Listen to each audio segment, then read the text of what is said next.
So we are back for another Tornado Tales, and we're back with Parge. So have you got any stories you can share with us from your time flying the F3 and GR4? Yeah, thanks for having me back, Mike. I really appreciate it. But last time I was on, I talked about training kind of events. So I don't know if you want to hear about more like operational kind of stuff. So I was really lucky. I only did one tour on the F3, but during that time I got my 10 bear badge. So intercepting 10 bears. It's not technically true. I've actually got 8 bears and 2 blackjacks, but I'm still claiming the badge. So I don't know if you want to hear about those stories. Go for it, Parge. But I was very lucky, and they generally came round maybe once a month, maybe once every other month, and it was a different time back then.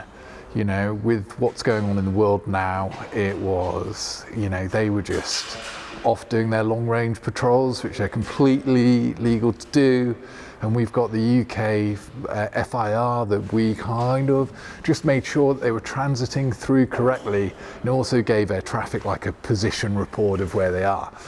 But you go through your flight training, for instance, and you're going through every step. So I arrived on the F3, obviously very junior, first tour, but you've been through a few sort of squadrons before sort of training. And then once you get on your frontline squadron, you do a bit more training. And then one of the days, the boss goes, hey, now you're combat ready, here's a patch, and that's meant to make you feel like you've achieved something. But for me, I never felt like I achieved anything at that time, because it's just like every other sort of flying training kind of, check ride.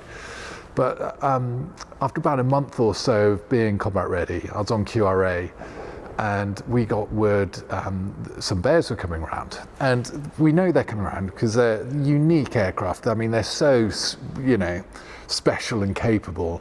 But they took off from Engels and they've moved now. But Engels is about, 200, 300 miles south of Moscow. And then they go up around Finland, around Norway, and then down to us. So, I don't know, it was about 7, 8 o'clock at night. We got word that these bears were coming round, intercepted by the Finnish and then the Norwegians. So we were up, going, here they come, let's up tiddly up. And then they just disappeared, out over the Atlantic. So we stayed up till, I don't know, like 11, maybe midnight, and no, don't know where they are, let's go to bed kind of thing. So we went to bed. And, we slept in our kit, 24-hour shift, went down. About 2 a.m, I got a knock on the door, up we get, and that was great. It's like, no, I think there's, they're coming this way. They've obviously been out mid-Atlantic and now coming back in. So, and that was great. So this is when I felt like I'd achieved, that point, ignoring the badge. Because, as a British fighter pilot, and you must interview like Americans, it'd be really interesting to see when Americans feel like they've achieved it. But, being a Brit, we had lazy boys and just being exhausted, like in a lazy boy like armchair. The engineers put on some bacon and, bringing you bacon rolls and like tea with about, 17 sugars in it. And just thinking, now I feel like a British fighter pilot, with the heritage of going to the Battle of Britain. Yeah. And, that was it, that was like the moment. And then, that was about 2 o'clock, and then you've got this little thing on the wall that scrambles you, and that's scratched into life, and then scramble, tea and bacon rolls. Let's go. So launching out like 2:30, 3 a.m. to go out after these bears, and a bit of night tanking out over the Atlantic. And I remember I was plugged in on the tanker, out searching, nothing, plugged into the tanker, because I needed some more fuel. And then the ground controller's like, hey, when are you finishing refueling? It's like, give us a minute, give us a minute, it's still coming in, And then they got a bit more antsy, like, hey, like, how much longer? How much longer? And just give us a minute, you know, just topping up, and then unplugged. And they're like, right, now we can, you know, get to business. Look north, like 10 miles. So we're heading west. And then I look right, boom, there's 2 bears right there, you know, like that close. So your navigator's meant to read some checks. It was like, nah, just hit the switches, get the probe back in, brighten up the fuel system. And then I just like put the burners in and chase down these bears. And I had a wing commander navigator who wasn't part of the squadron. He was like a, you know, just a visitor sort of thing in the boot. And I'm doing like 1.3, 1.4, chasing down these bears, like in, you know, wings fully back, here we go. And got to about 1.5 miles, maybe 2 miles, chasing down, and the, you know, the navs, you don't want to tell them, but they're generally right. And when they're right, they let the pilots know. And he's like, got quite a lot of overtake there. I'm like, nah. Like, I don't want him to know that. And I was like, I do, you know, but I kept it in a bit longer. And then idle air brake, you know, in the F3, you could sweep the wing, well, keep the wings swept fully back and just load it up a little bit and just put a bit of extra drag. And I'm just closing in on this bear, and I'm going, please stop, please stop, please stop. It'd be really embarrassing to blow straight through. You don't want to be that low, do you? No. And I, you know, I just rocked in perfectly on his wing, you know, it brakes in, slapped the wings forward, you know, and then I was just rock steady on his wing, and it was like, perfect, you know, more by luck than judgment, you know, and I was solid on his wing. And just felt like that must have looked mint for, like, from the bear, you know, the tail gunner kind of position, just sees this guy absolutely hooning in and just stops perfectly on his wing, but it's totally more luck than judgment. And I'm so glad I didn't get any banter from the nav, who was totally right, by the way, you know. We can't admit that, like, at the time. Yeah, so the bears, I don't know how much your viewers and you know about them, but they're generally, you know, high block 2, so 27, 28,000 feet, so below the airliners, so there's no confliction. And they generally come in like that sort of formation, you know, like about 2 miles, one's in front of the other, and they're just following a nav route. And it's completely, you know, international airspace, you know, but sort of airspace is broken up to sort of manage. But international airspace, so British airspace, is the same as maritime rules. So it's 12 or 12.5 miles away from the coast is like, that's your sovereign airspace, if you know what I mean. So they're not in our sovereign airspace, but they're coming in heading east now towards Scotland. And there's one in front of the other, you know, we're just taking photos. And I'll actually forward you like the photo, you know, like it's just a beautiful dawn morning, you know, with like fluffy cloud. It would just be a lovely picture of clouds, and then, you know, it's like a couple of bears. And, you know, we're following them. It's all nice, you know, we're waving, and we're just a bunch of young guys, you know, aviators just enjoying flying, you know, and we're getting that feel from them that it's nothing hostile. There's just like good lads, and, you know, waving at good lads and having a good time, you know. Anyway, coming in. Sorry, which ways? I want to be heading that way, don't I, with your camera?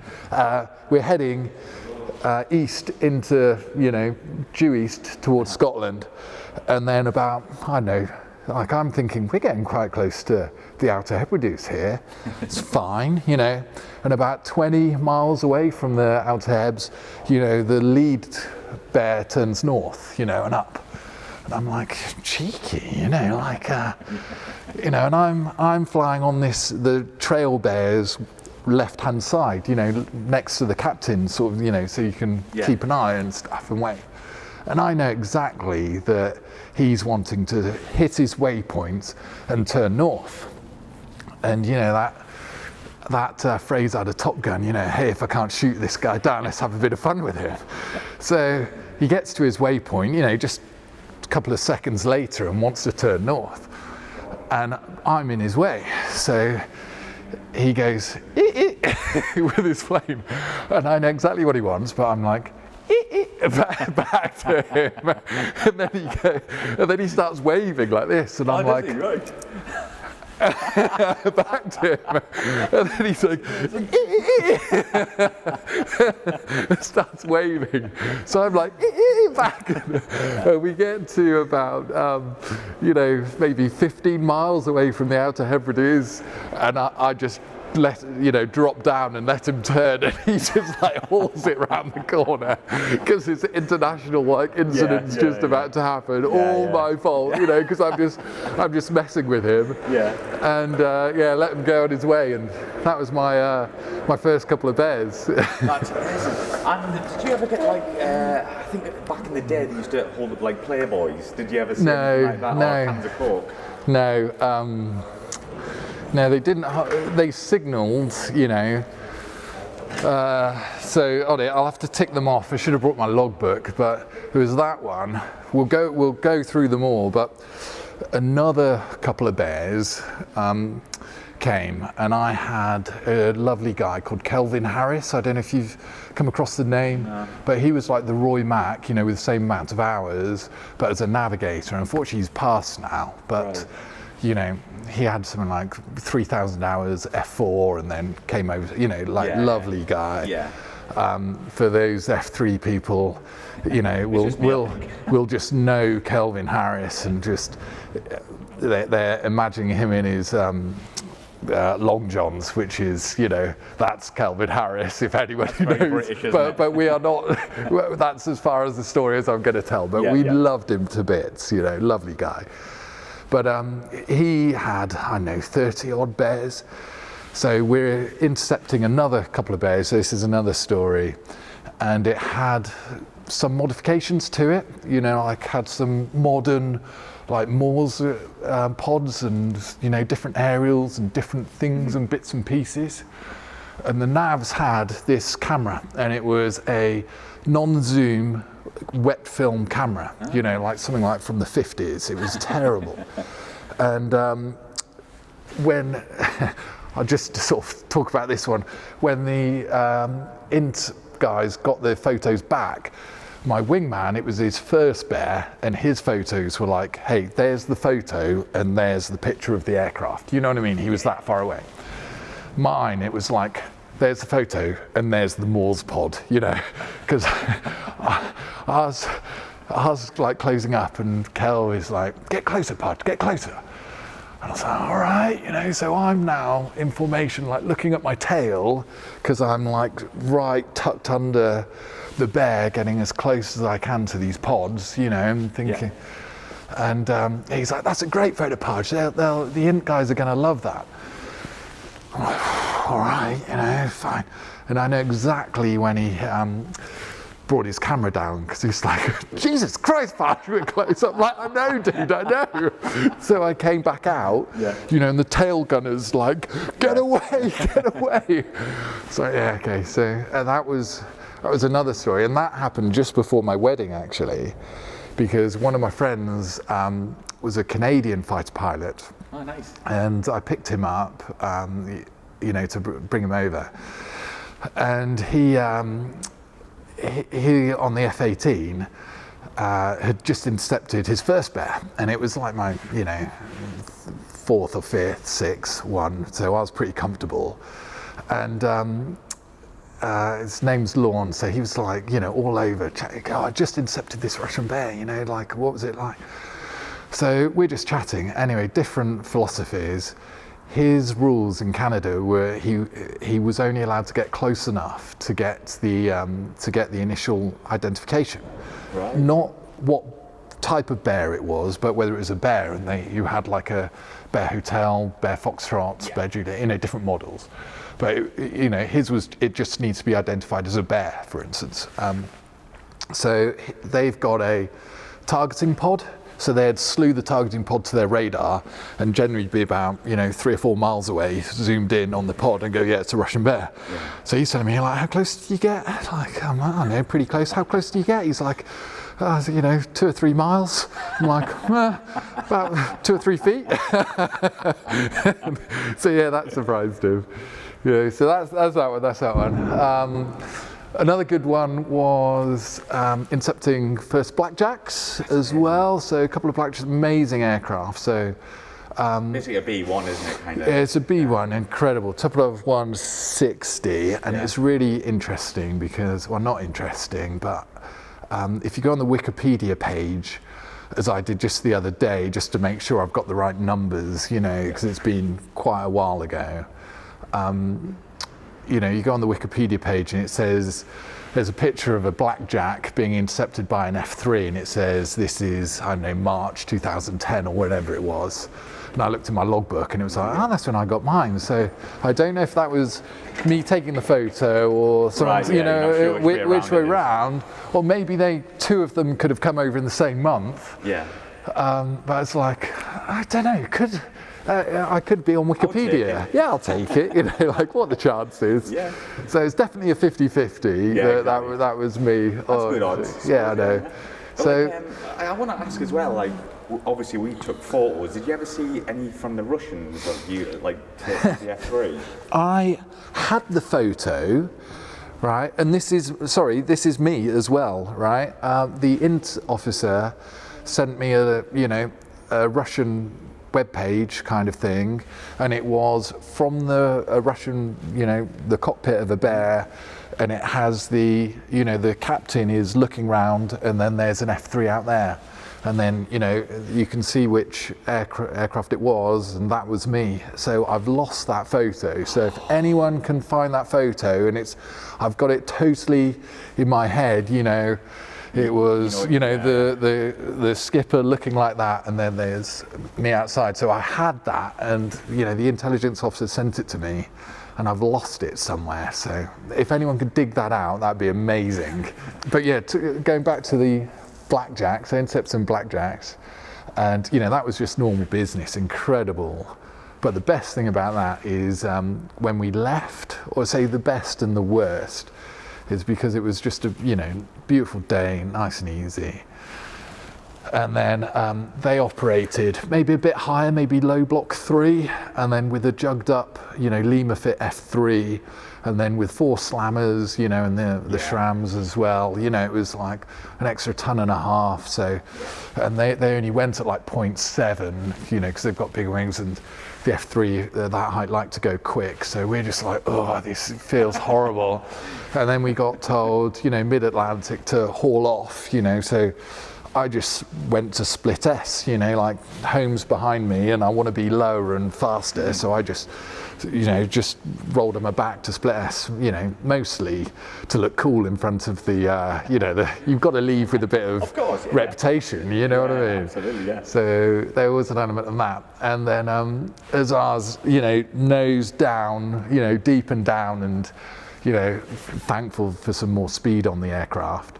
The tanker, and I you know, I'm not very good at, you know, remembering where VT10, I think the VT10 had gone by then, you know, or whatever tanker it was. But the tanker just says, hey, can we have a photo?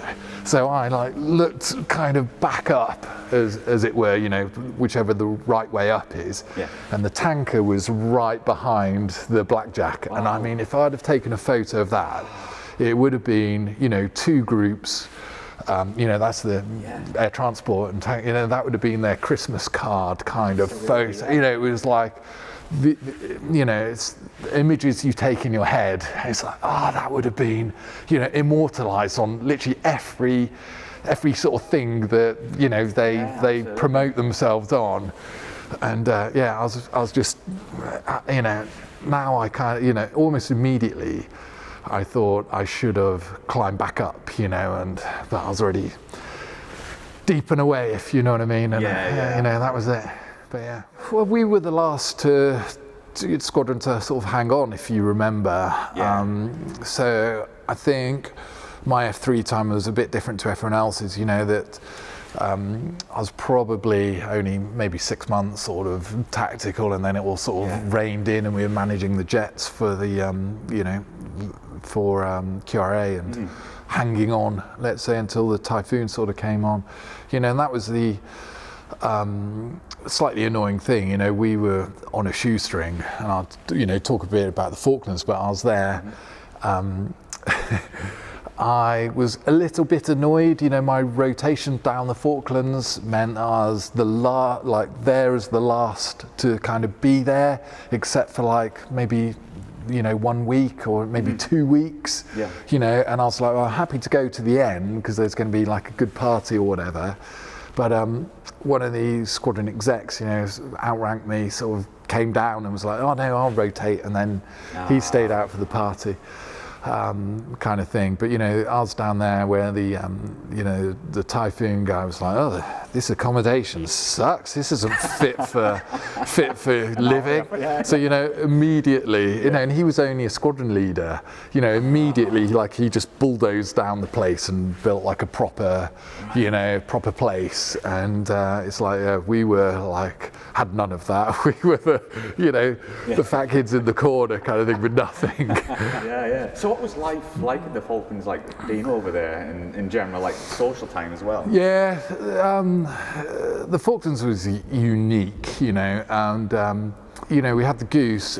Like first time I arrived there, I went with a nav who'd obviously been there loads, sort of, just throwing me around. And you go around, and we call it the Death Star, the accommodation, if you've heard of that. Not heard that. No, so then the Death Star is just all this uniform sort of accommodation, white walls, prefabbed, and then you're just like, oh my God, I'm going to lose my way. And then, it's these fire doors in the corridors that double open up. And then you just turn the corridor, and then it's got Fighter Town, and it's Mount Pleasant Airfield to MPA. Fighter Town MPA, the doors open up.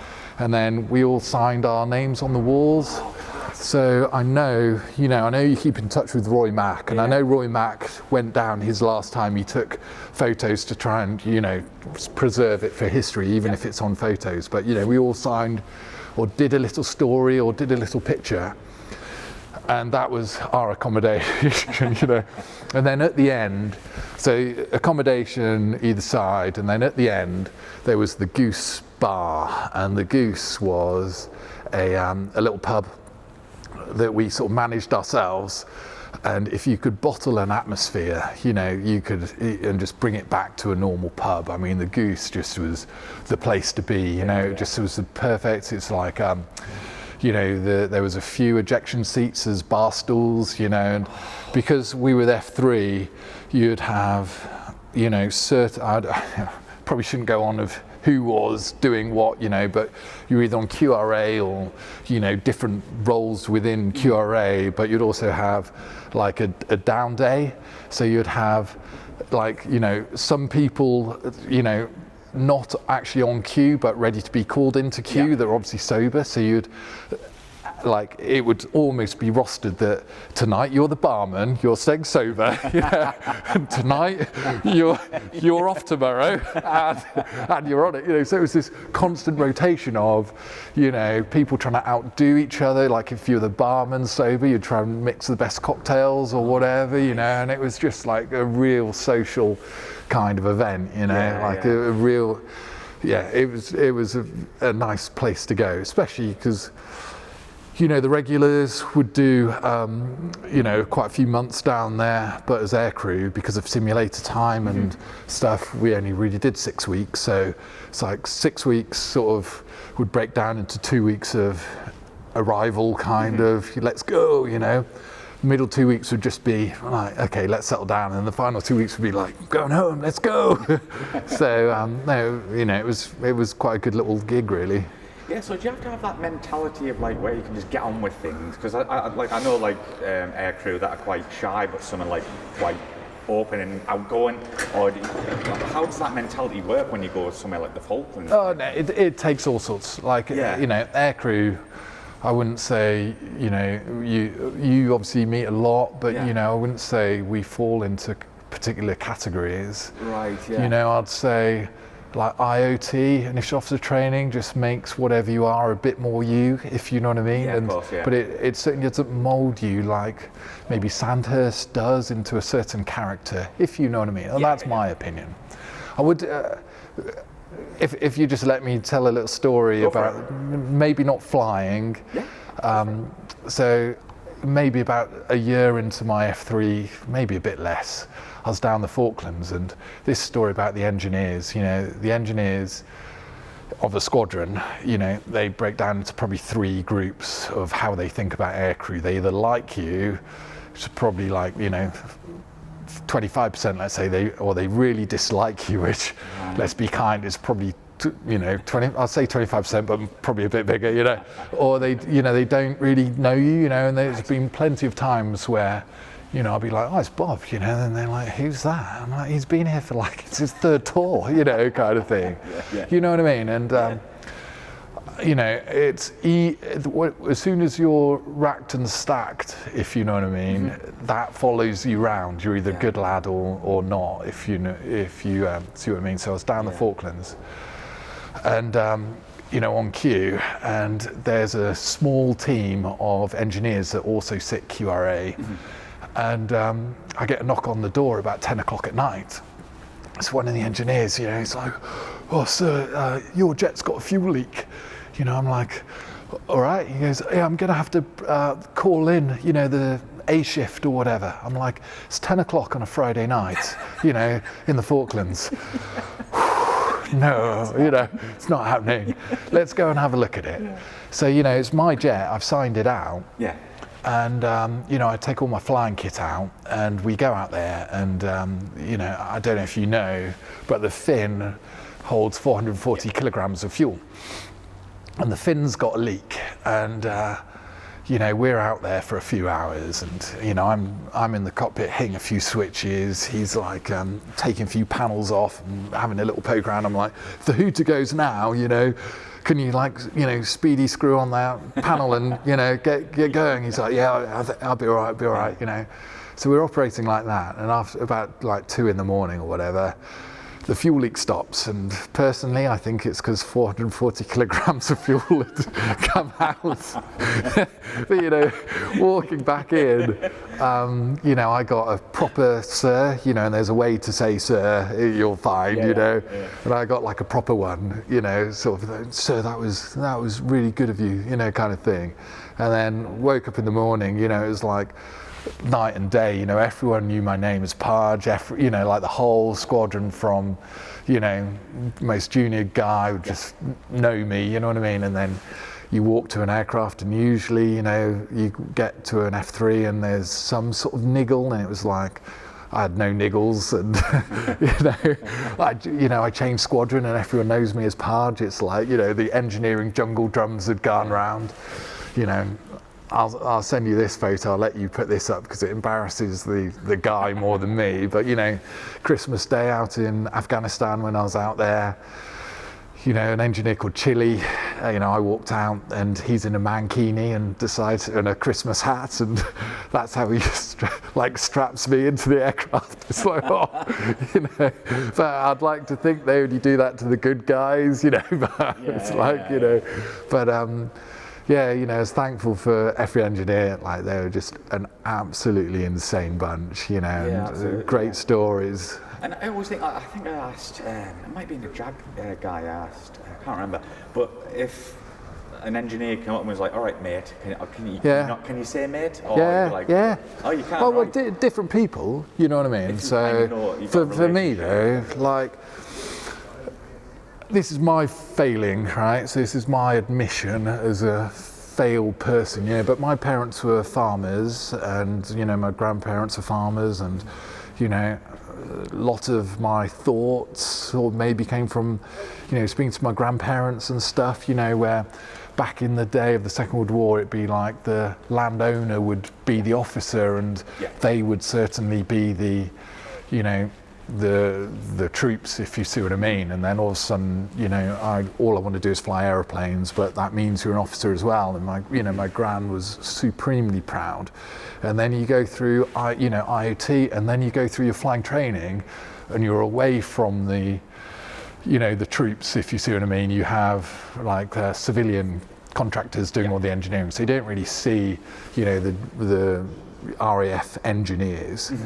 And it's like one of the first times I'm strapping into the aircraft, and just chatting, and the guy like went to Durham University. I went to a polytechnic, you know, like he's like got a far superior degree than me, far more intelligence, and he's the guy strapping me in as an SAC. And I'm like, what the hell are you doing here? He's like, I'm just doing this for a bit of a laugh before I go to the city and earn millions. I'm like, I know, but that was the characters, you know. It's like they. All of a sudden I'm thinking, you know, like, oh, I'm the officer, you know, and then you just meet these people who are far superior to you, and you know, and you're just like, oh right, okay, yeah, we can call each other mate because you know, we are not, there is no gradient here, you know, and maybe that's specific to the Air Force, you know, maybe I'm being a bit like, you know, Air Force versus Army sort of thing, but certainly that was my takeaway from, you know, the engineers in the Air Force were just absolutely like brilliant people, and they chose to, you know, do that job, and they could do anything, you know. Yeah, absolutely. And I've been trying to get like more engineers and maintainers on, because they don't get the glory as aircrew, and they really deserve it. Yeah, honestly, I fully agree with that, and the stories. So. Do I want to tell this story? I have to. Now.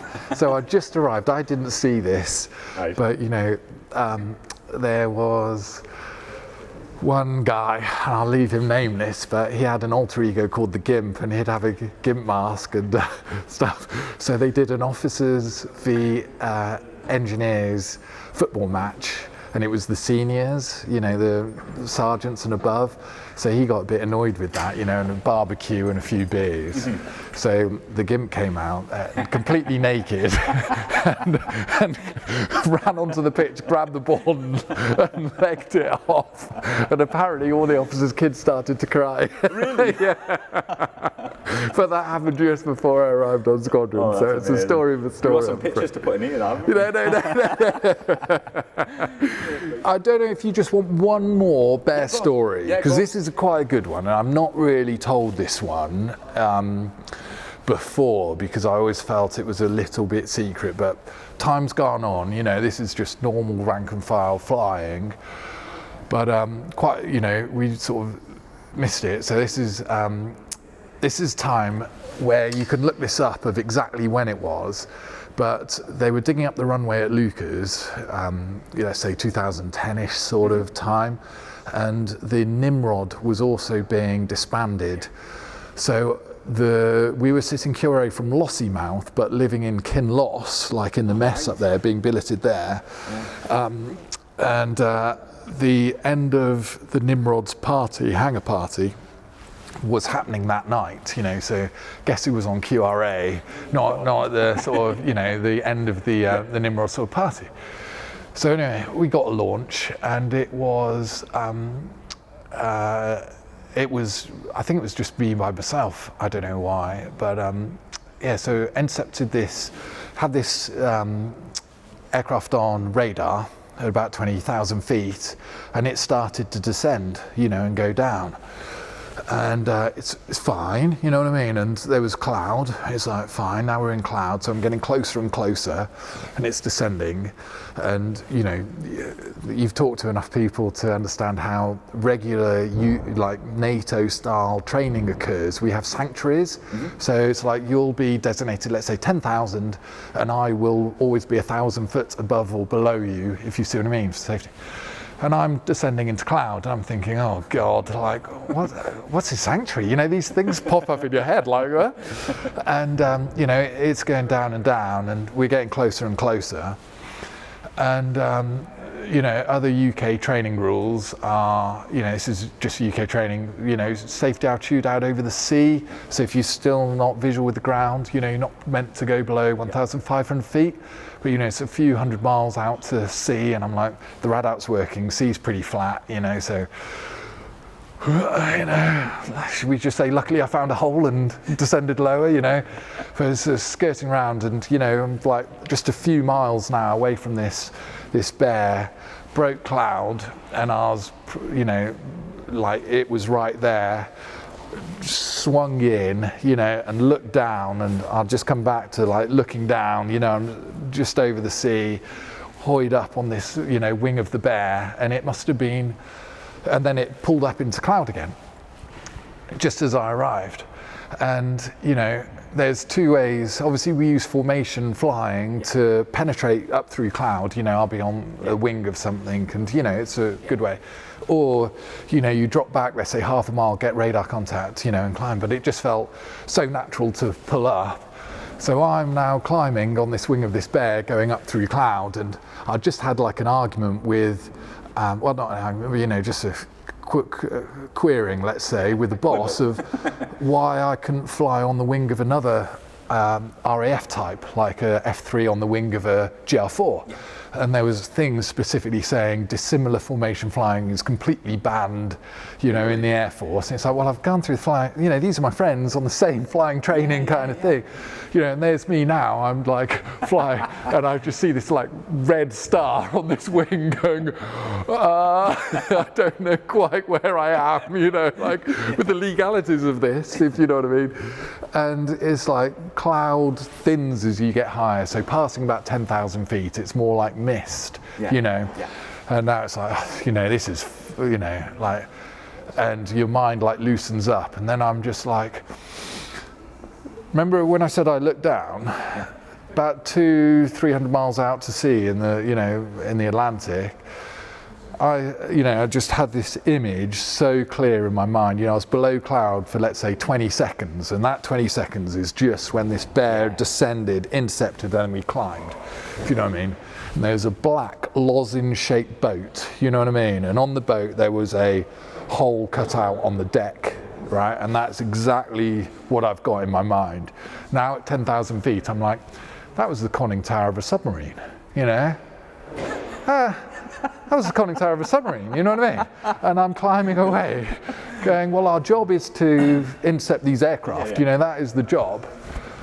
But, you know, I wish I'd have, you know, in that 20 seconds identified that rather than my mind going on to popping up through cloud and, you know, getting a little bit like, where was this legal kind of thoughts, the kind of thing, you know. And then, you know, I came back after that, you know, and, you know, I'm having breakfast and all the Nimrod guys are around me, and I'm like, oh, you know, you hopefully have interviewed some Nimrod guys. And it's like, I have no idea how many people go there through their career, you know, seeing a Russian submarine or not, or if it was Russian or if it was British, I have no idea. But, you know, seeing a submarine on the surface, that's amazing. you know, so I'm having breakfast going, I've got a story, guys, you know. Do you want to hear it? Yeah.